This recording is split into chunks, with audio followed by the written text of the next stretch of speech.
कुछ दिन की बात है। गांव के शांत माहौल में बसे एक छोटे से घर में रमेश अपनी बेटी राधा के साथ रहता था। रमेश की पत्नी का देहांत राधा के बचपन में ही हो गया था। तब से रमेश ने ही माँ और पिता दोनों का किरदार निभाया। राधा रमेश की आंखों का तारा थी। वह पढ़ाई में होशियार और संस्कारी लड़की थी।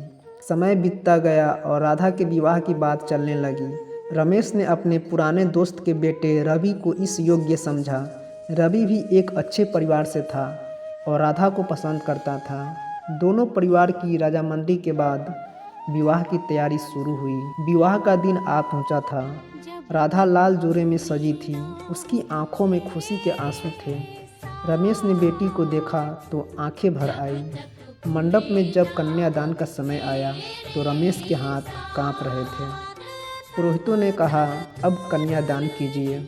रमेश ने राधा का हाथ रवि के हाथ में रखते हुए कहा, बेटा मेरी राधा अनमोल है, इसका ध्यान रखना। इसने कभी माँ की कमी महसूस नहीं होने दी। इसे कभी अकेला मत छोड़ना। रवि ने हाथ जोड़कर सिर झुकाया और कहा, चिंता मत कीजिए पिताजी, मैं हमेशा राधा का साथ दूंगा और आपकी बेटी को हर खुशी दूंगा।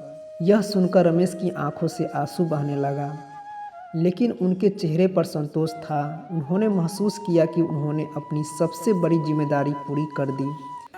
राधा विदाई के समय रमेश के गले लगाकर रो पड़ी, लेकिन रमेश ने अपने आंसू पोंछते हुए कहा, जाओ बेटी, तुम्हारा नया घर तुम्हारा इंतजार कर रहा है। मैं हमेशा तुम्हारे साथ हूँ। राधा ने विदा लेते हुए मुड़कर देखा और रमेश की आंखों में प्यार और आशीर्वाद की चमक थी। इस प्रकार रमेश ने कन्यादान कर अपनी जिम्मेदारी निभाई और उसकी आंखों में बेटी की खुशी और एक पिता की कर्तव्य की पूर्ति का संतोष था। राधा के विदाई होने के बाद रमेश घर लौटे और हर कोना सूना लगने लगा। जिस घर में राधा की हंसी गूंजती थी, वहाँ अब एक अजीब सी खामोशी छा गई थी। रमेश ने राधा का कमरा देखा। उसकी किताबें, बिस्तर पर रखा तकिया और दीवार पर टंगी उसकी तस्वीरें। रमेश ने धीरे से उसकी किताबों को सहलाया और मुस्कुरा दिया।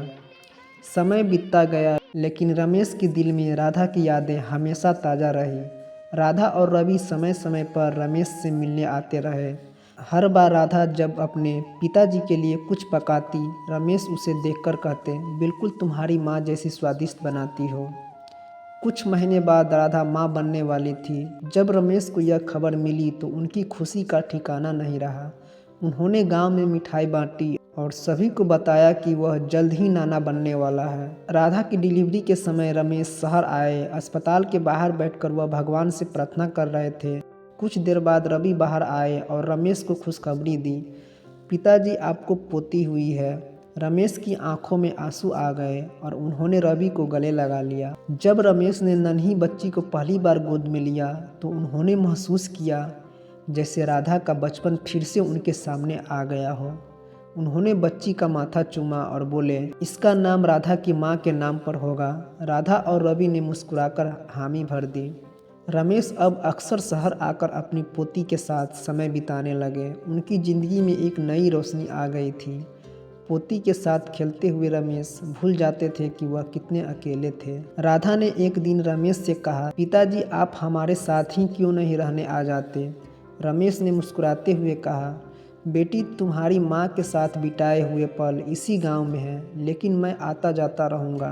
तुम्हारी पोती को कहानियाँ सुनानी है। राधा ने रमेश का हाथ पकड़कर कहा, आप हमारे लिए सब कुछ है। जब तक आप हमारे साथ हैं, हमें किसी चीज़ की कमी नहीं होगी। रमेश ने अपनी पोती को गोद में उठाया और कहा, अब मुझे कभी अकेलापन महसूस नहीं होगा। तुम्हारी ये छोटी सी मुस्कान ही मेरी दुनिया है। इस तरह रमेश की ज़िंदगी फिर से खुशियों से भर गई। उनकी बेटी राधा और उनकी पोती के साथ उनका जीवन सुकून और प्यार से बीतने लगा। समय बीतता गया और रमेश की पोती, जिसे प्यार से सब छोटी राधा बुलाते थे, धीरे धीरे बड़ी होने लगी। रमेश उसकी हर छोटी बड़ी ज़रूरत का ख्याल रखते थे। स्कूल जाने के लिए तैयार करना, उसके लिए टिफ़िन में पराठे बनाना और रात को कहानियाँ सुनाना। रमेश को जैसे फिर से अपनी ज़िंदगी में नई जिम्मेदारी मिल गई थी। छोटी राधा को अपने नाना के साथ समय बिताना बहुत पसंद था। वह रमेश से रोज़ नई कहानियाँ सुनती और उनके साथ बगीचे में खेलती। एक दिन स्कूल के प्रोजेक्ट के लिए उसे अपने परिवार के बारे में लिखना था। उसने बड़ी मासूमियत से कहा, नाना जी, आपको भी मेरी मम्मी पापा की तरह स्कूल में लिख सकती हूँ ना। रमेश हंसते हुए बोले, बिल्कुल बेटा, मैं भी तुम्हारा परिवार हूँ। छोटी राधा ने बड़े मन से अपने नाना का नाम अपनी डायरी में लिखा। उस दिन रमेश को महसूस हुआ कि वह सचमुच अकेले नहीं हैं। उनकी बेटी और पोती ने उनके जीवन में जो प्यार भरा था वह अनमोल था। एक दिन छोटी राधा ने कहा, नाना जी, आज स्कूल में टीचर ने कहा कि हम भगवान से कुछ भी मांग सकते हैं। मैंने आप जैसा नाना मांगे थे।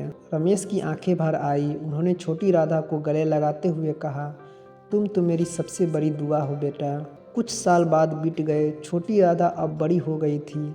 जब वह 10वीं कक्षा में थी, रमेश की तबीयत थोड़ी खराब रहने लगी। डॉक्टर ने आराम करने की सलाह दी, लेकिन रमेश हमेशा कहते, जब तक मेरी छोटी राधा मेरे पास है, मुझे किसी दवा की ज़रूरत नहीं। राधा और रवि ने रमेश को बार बार अपने साथ शहर चलकर रहने को कहा, लेकिन रमेश ने अपना गांव छोड़ने से इनकार कर दिया। राधा ने भी ज़्यादा जोर नहीं दिया, क्योंकि वह जानती थी कि गांव ही उनके पिताजी की असली पहचान है। हर छुट्टी में राधा अपनी बेटी के साथ गांव आती और रमेश के साथ खूब समय बिताती। छोटी राधा रमेश के साथ खेतों में घूमती, आम के पेड़ों के नीचे बैठती और अपनी पढ़ाई की बातें करती। एक दिन छोटी राधा ने कहा, नाना जी, मैं डॉक्टर बनकर आपकी तबीयत का ध्यान रखूंगी। रमेश मुस्कुराकर बोले, बेटा, जब तुम डॉक्टर बन जाओगी तब मैं बिल्कुल ठीक हो जाऊंगा। छोटी राधा ने नाना जी का हाथ थाम लिया और बोली, आप हमेशा मेरे साथ रहना नाना जी। रमेश की आंखों में एक चमक थी। उन्होंने महसूस किया कि उनकी बेटी का कन्यादान भले ही हो चुका था, लेकिन उन्होंने एक बार फिर जीवन में प्यार और अपनापन पाया था। अब रमेश के दिन अपनी पोती की सफलता और खुशियों के इंतजार में गुजरते थे। राधा का परिवार रमेश की ताकत था और छोटी राधा उनकी दुनिया थी। तो फ्रेंड्स, तो ये स्टोरी आप लोगों का कैसा लगा तो प्लीज़ आप लोग कमेंट में ज़रूर बताइएगा, और वीडियो अच्छा लगा तो प्लीज़ लाइक ज़रूर कर दीजिएगा और चैनल को सब्सक्राइब ज़रूर कीजिएगा, क्योंकि मैं इसी तरह स्टोरी लाते रहते हैं कि हमारे वीडियो से आप लोगों को कुछ सीख मिले। तो आप लोग ज़रूर सपोर्ट कीजिएगा। तो फिर मिलते हैं एक नेक्स्ट स्टोरी के साथ। तब तक के लिए आप सभी को धन्यवाद।